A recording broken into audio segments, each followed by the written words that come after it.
Is it truly summer in Alabama if you haven't stuck your toes in the river? Today, we're outside learning to fly fish with Dr. Hank Hershey.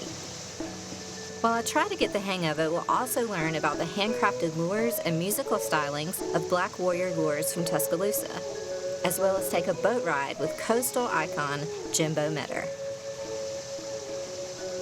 Come on, let's catch some fish.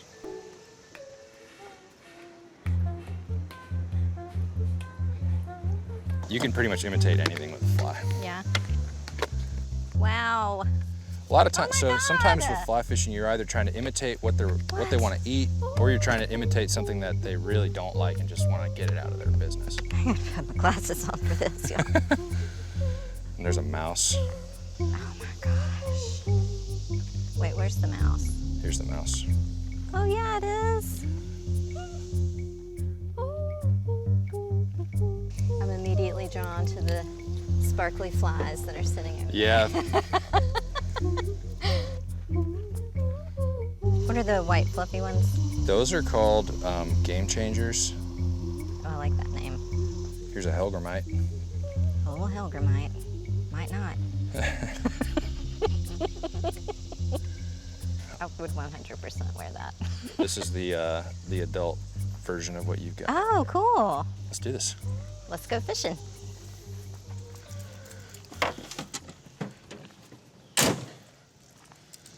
Wait for me! I should, I don't know what I'm doing. Speaking of lures, let's hear the story of Damon Toney in Tuscaloosa, who's been making fishing tackle and music for most of his life. I just grew up fishing, right? As a kid, I just been fishing all my life. Although it was fun, you fish to stock the freezer, right? So there'd be food there. My dad was a teacher, my mom was a teacher, so you had two professionals. And yet, we had a garden on the side of the house, and we were fishing every summer, stocking the freezer. Although we didn't really need it economically, that was a part of my culture. There's never any question of where food was coming from. I make my own fishing tackle, and I test it on the river. And then, you know, I take it and then sell it online. If you have a fishing tackle company, a lot of times they'll name it after the waters on which the lures and things were designed. And so since I'm here on the Black Warrior River, West Central Alabama, that's where I came up with Black Warrior Lures. The difficult thing is people think I was in the Army or something. And my dad didn't learn to fish from his dad. He learned it from a friend, but he passed it on to me, and so I guess that's one reason I do YouTube, take what I've learned and pass it on to others. My dad used to make these little fishing corks or floats that we call them, and I decided to make some one week, and I went fishing with them, and they worked well. And I thought, oh, I wonder would anybody want to buy these, so I just put them on eBay. But what happened was people would always ask, how do I use the daggum things? Because they're not intuitive. So I saw YouTube as a way to teach my customers how to use the products that I'm making for them. My early videos were horrible, absolutely horrible. I hate them. I leave them up there, but I absolutely hate them. Since I started sort of studying filmmaking or trying to understand this whole other art and expression, so I really wanted every single fishing adventure that I do to, at least in some way, look like a documentary film.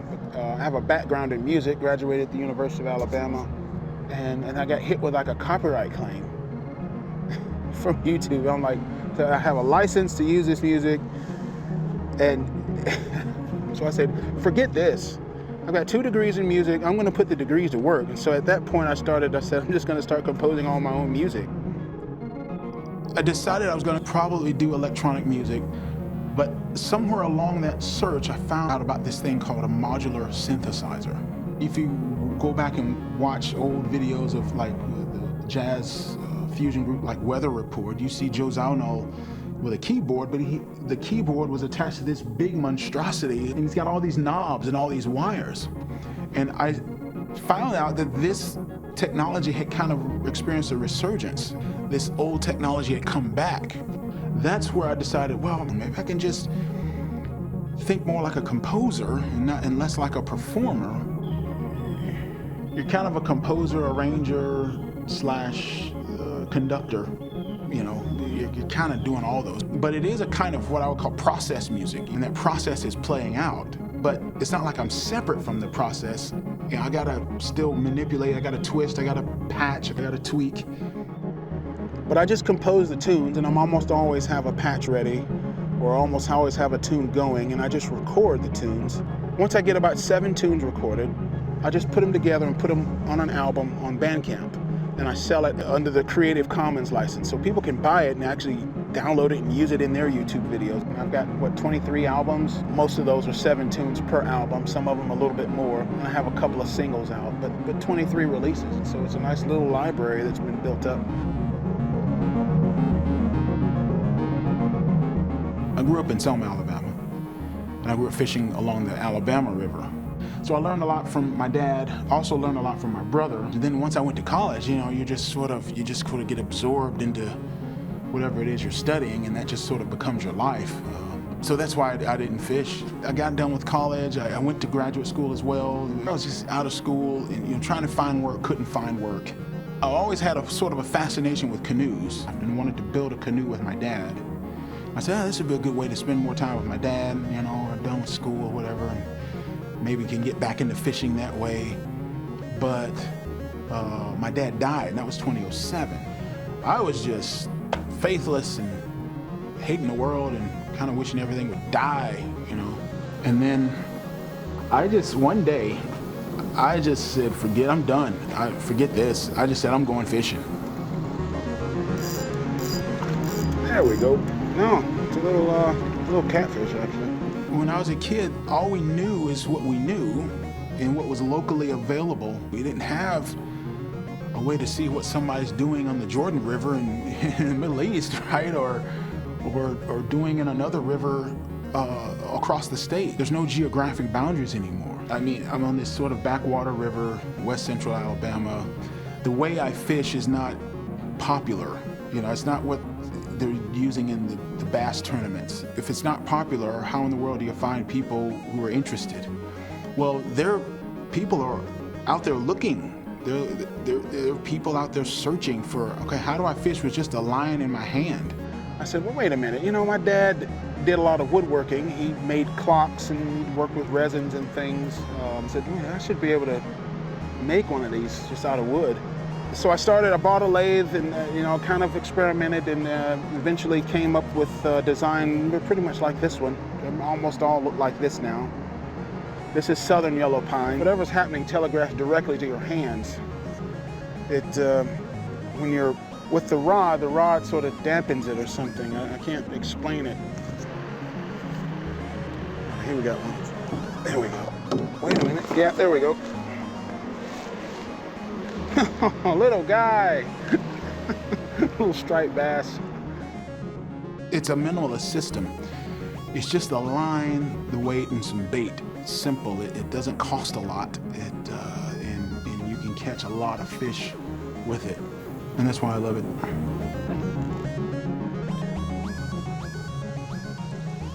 Woo! Here we go.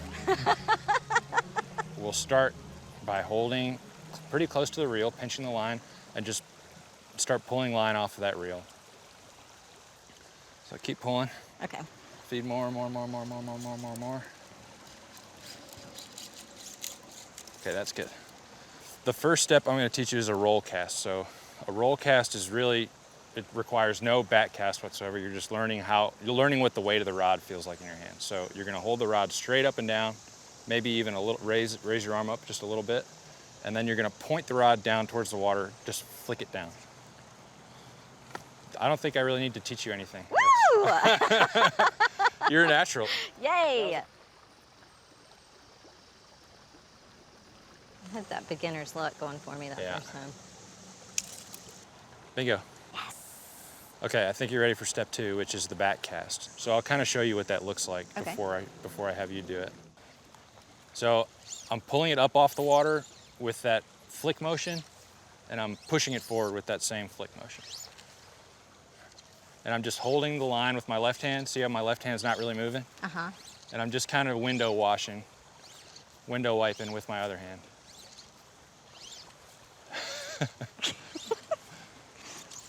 And then when you're ready to release, you just let go of the line with your hand, and the weight of the line will carry itself out of the rod. Okay.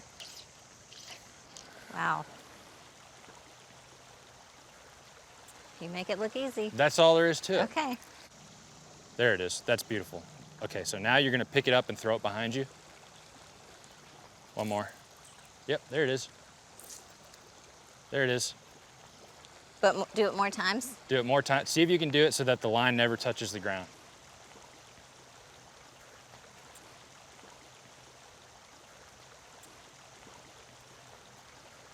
Roll cast again, get it out in front of you.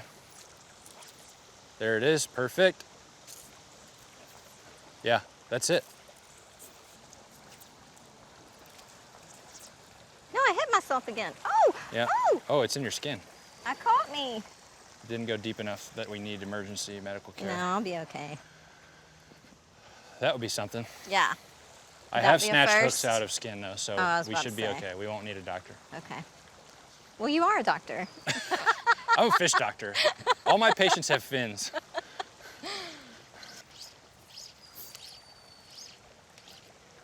That was good.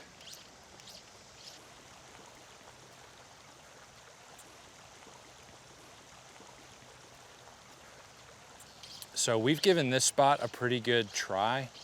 I don't think we're gonna catch anything in here. Okay. But I think if we move upstream and maybe cast in that pool a little bit, we'll have better chances. Okay. Hank does so much more than fish. While we move upstream, let's visit him in his studio. Well, a lot of people, I think, don't know what fish really look like. People don't really have the appreciation for the diversity in forms and colors and stuff that I think most fishermen can appreciate.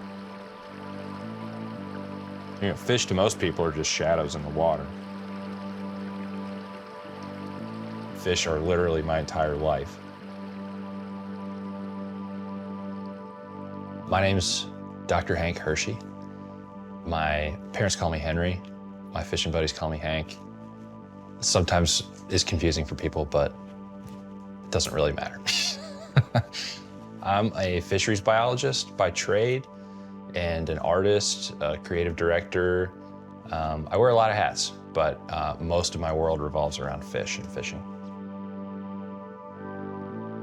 I think having a really strong sense of place and rootedness is important for anyone. So that's what I tried to do when I moved to Alabama. I was really focused on getting to know the people here, getting to know the places especially. Alabama's like no place I've ever been because of the diversity. I mean, you can be in the Appalachians in Northeast Alabama and then walk down the Piedmont and go over all those cascading falls and the rivers, and then you're in the coastal plain, the wiregrass, the black belt, and we've got some beachfront property as well. So, you know, it's such a joy to be able to see so many wild places that are so different from one another, but so close. I work for the Army Corps of Engineers as a postdoctoral fellow, and my job is specifically to understand how fish interact with barriers to migration and rivers. So usually that's like a dam or something. A lot of fish require habitat upstream to spawn. They need to migrate. And when there's stuff in the way, like dams, you know, that can interfere with their life cycle, and it can wipe out entire populations. It also has effects that are not as obvious as wiping out entire populations, and those effects are the ones that I'm usually working on. So half of my job is getting native fish past barriers, and the other half is making sure that invasive fish don't get past the barriers. But getting fish upstream of dams is like a multi-billion-dollar project in this country. We're just now starting to see some of the funding for that in Alabama. The Army Corps and the Nature Conservancy recently took on a feasibility study to discuss and plan bypass channels around the dams. And so those are going to be just enormous construction projects that divert some water around the dams for fish to basically climb their way upstream. So it's kind of cool to be on the leading edge of that. And we're just trying to do the best we can to set those projects up for success. If something eats this, we're gonna have some fun. Slippery! I love wind. The fish can always tell when there's a camera on. I caught a leaf. Let's go for a walk, a little walk. I'm just glad the water's so cold. Okay, put one under those trees. Forward, backward, forward, backward, forward. I just don't know. Nobody wants to play with me. That's not gonna catch a fish. All right, one more cast. Caught plenty of leaves. These sycamores are something else, aren't they? Well, there's none here, but yeah, there's a good one. I love sycamores. People who say it's not about the fishing never catch fish. That's okay. Time to go to Jack's. Oh yeah. The first time I decided I wanted to try fly fishing was when I started packing for my first trip to Alaska. And my dad was like, well, you better bring a fly rod. And then I just kind of took that rod with me wherever I went in college. I moved to Auburn in 2017 to start grad school. I started learning about bass fishing with a fly rod, and I was totally hooked. Fly selection is really important because if they're not eating what you're throwing, it's not because they're not hungry. It's because they don't think your fly looks enough like food to eat it, or they're focused on another food source that your fly does not imitate. I've met a lot of really talented fly tying artists in the Southeast, and I've tried to help them out with getting them some business. And so Hank's Bait Shop kind of turned into a way for me to curate stuff that I knew was good, that I knew would work. I'll do like an assortment of flies every couple months, artists that I admire, and then I'll put it all together and sell them in batches. And then I also do some painting. I just make fish look like the real thing, I think, with some flourishes and characterizations. I try to emphasize some of the more beautiful traits of fish just to give them a little emphasis, I guess. I'm trying to help catch and release anglers memorialize their fish without, having to kill them or pay for a really expensive mount. And then the third hat that I wear is I'm the creative director of Southern Culture on The Fly magazine, which is an online magazine, and we focus on, regional storytelling. I kind of describe it as the skateboard magazine for Southern fly fishermen. It's kind of counterculture. Our readers are sort of brought together by kind of a common disdain for the pretentious. We focus a lot on DIY, just kind of figuring it out on your own and finding people like you to do it with. One of the greatest things about wildlife and fish is that they exist. People sort of talk about conservation in terms of value and in terms of ecological services. There's some animals have direct human benefits, like, fish you can eat, and mussels and oysters clean the water. Beavers create wetlands that store carbon dioxide and all this stuff. While I recognize those values, I think it's more important to just recognize the intrinsic value of animals, and that every life form really has a right to be here. The more you understand the linkages between those animals, their requirements for flourishing, the more you can appreciate that worth, I think.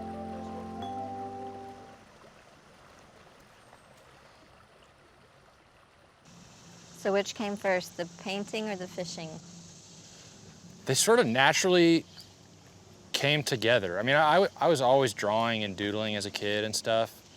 I just felt like science and art always benefit from one another. Like, art was always a huge part of how we understood things because people are visual learners. We understand things through diagrams and through visual representation, and you talk about like anatomy and stuff, and not everybody gets to see a cadaver, so diagrams and really well drawn diagrams were important for medical science. And anatomically correct drawings of fish is one thing, but I also make diagrams and stuff for publications. And I always think that one of the most important things about art is the ability to facilitate conversations and make things approachable. And I kind of feel like, especially with your paintings, the fish paintings, it's a symbiotic relationship in that, like, people that are into fish can now be into art, and people that are into art can now be into fish. Yeah. It's like a little... Right, it's kind of blurring that line that shouldn't really exist in the first place. Exactly. It's like,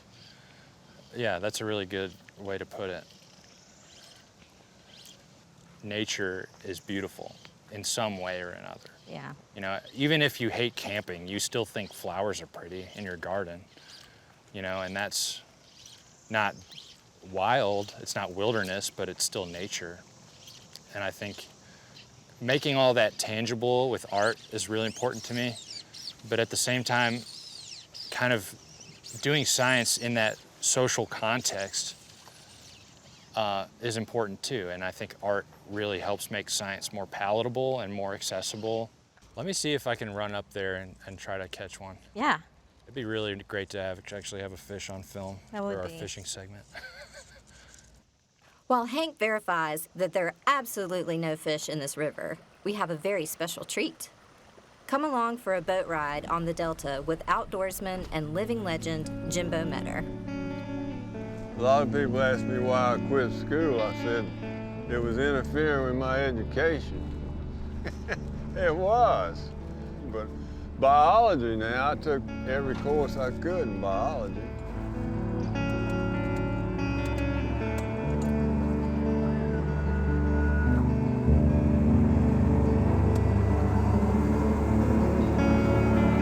Great blue heron.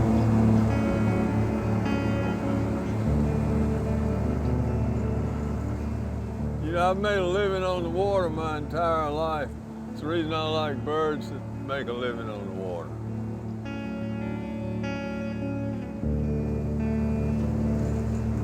There's the eagle's nest right here. Yeah. I either wanted to be a mountain man or go to sea. And I grew up on the eastern shore of Mobile Bay in the summers, but I grew up in Spring Hill in the winters, which is in the country and closest I could get to the mountains. I had a trap line. I trapped furs and sold furs. In fact, I was during the Davy Crockett period when everybody's wearing coonskin caps. I made big money on coonskins. But this was my stomping ground right here for years.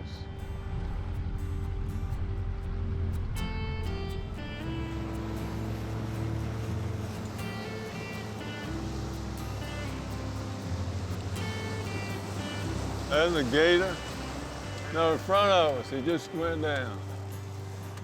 We're in gator country now. I grew up in boats. My first boat was a rowboat. And I've written about Duke, the old black guy that I grew up with. And he made cast nets for catching mullet. And he made me my first one when I was 4 or 5 years old, you know. And the only thing was he was left-handed and he taught me to throw a net left-handed, I still do. But he said it didn't matter as long as it gets the job done. We would catch mullet. I just wrote a thing for Garden and Gun about ain't no mullet like a June mullet. That's what he always said. Because that's when they're the fattest and good to eat. But, and I fished with him and floundered with him and we never missed a Jubilee. So I was a commercial fisherman, I guess, way back then because we were selling what we were catching, you know. So like I say, really, I made a living on the water my whole life. Ran a tugboat on the Mississippi River and the Intercoastal, and then I shrimp, and I was a fly fishing guide. Then I was worked for Orvis, the fly fishing company, and covered the whole Gulf Coast between guiding and fishing, and mostly that's the way I've made a living.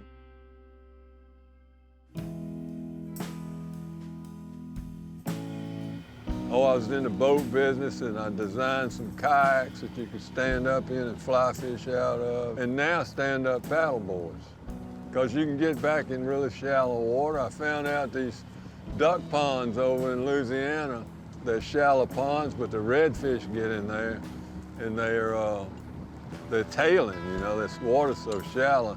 They're feeding and their tails come up. And these redfish would be in there and you could tell they were happy as they could be. because they just looked happy.